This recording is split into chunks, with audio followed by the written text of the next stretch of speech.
गण गणपतये नमो नमः।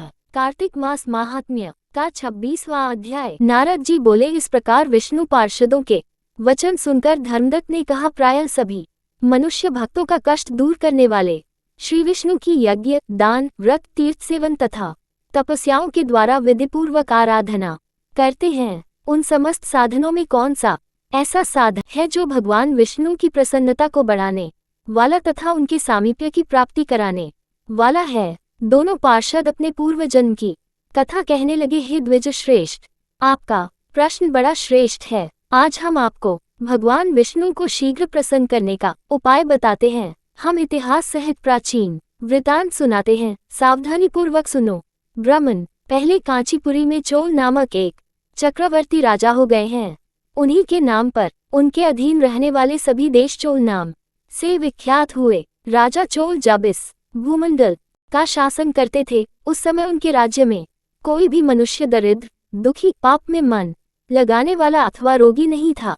एक समय की बात है, राजा चोल अनंत शयन नामक अतीर्थ में गए, जहाँ जगदीश्वर भगवान विष्णु ने योगनिद्रा का आश्रय लेकर शयन किया था। वहाँ भगवान विष्णु के दिव्य विग्रह की राजा ने विधिपूर्वक पूजा की। दिव्य मणि, मुक्ताफल तथा सुवर्ण के बने हुए सुंदर पुष्पों से पूजन करके साष्टांग प्रणाम किया। प्रणाम करके ज्यों ही बैठे, उसी समय उनकी दृष्टि भगवान के पास आते हुए एक ब्राह्मण पर पड़ी, जो उन्हीं की कांची नगरी के निवासी थे। उनका नाम विष्णुदास था। उन्होंने भगवान की पूजा के लिए अपने हाथ में तुलसी दल और जल ले रखा था।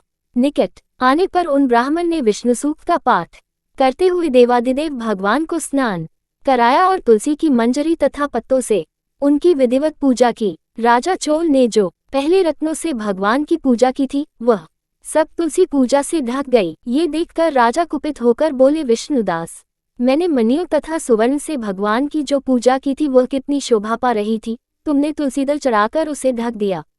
बताओ, ऐसा क्यों किया?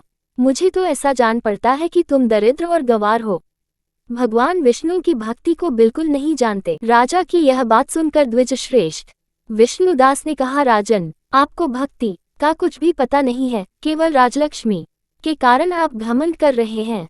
बतलाए तो आज से पहले आपने कितने वैष्णव व्रतों का पालन किया है? तब नृपश्रेष्ठ चोल ने हंसते हुए कहा, तुम तो दरिद्र और निर्धन हो, तुम्हारी भगवान विष्णु में भक्ति ही कितनी है। तुमने भगवान विष्णु को संतुष्ट करने वाला कोई भी यज्ञ और दान आदि नहीं किया और न पहले कभी कोई देव मंदिर ही बनवाया है।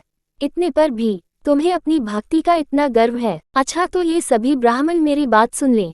भगवान विष्णु के दर्शन पहले मैं करता हूँ या ये ब्राह्मण? इस बात को आप सब लोग देखें, फिर हम दोनों में से किसकी भक्ति कैसी है, ये सब लोग स्वतः ही जान लेंगे। ऐसा कहकर राजा अपने राजभवन को चले गए। वहां उन्होंने महर्षि मुद्गल को आचार्य बनाकर वैष्णव यज्ञ प्रारंभ किया।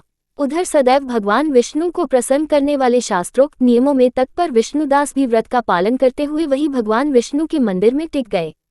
उन्होंने माघ और कार्तिक के उत्तम व्रत का अनुष्ठान, तुलसीवन की रक्षा, एकादशी को द्वादशाक्षर मंत्र का जाप, नृत्य, गीत आदि मंगलमय आयोजनों के साथ प्रतिदिन षोडशोपचार से भगवान विष्णु की पूजा आदि नियमों का आचरण किया।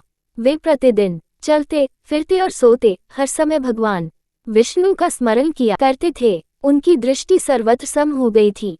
वे सब प्राणियों के भीतर एकमात्र भगवान विष्णु को ही स्थित देखते थे। इस प्रकार राजा चोल और विष्णुदास दोनों ही भगवान लक्ष्मीपति की आराधना में संलग्न थे। दोनों ही अपने अपने व्रत में स्थित रहते थे और दोनों की ही संपूर्ण इंद्रियां तथा समस्त कर्म भगवान विष्णु को समर्पित हो चुके थे। इस अवस्था में उन दोनों ने दीर्घकाल व्यतीत किया। इस प्रकार 26वें अध्याय की पावन कथा पूर्ण होती है। जय जय श्री हरि, जय जय श्री राधे माधव।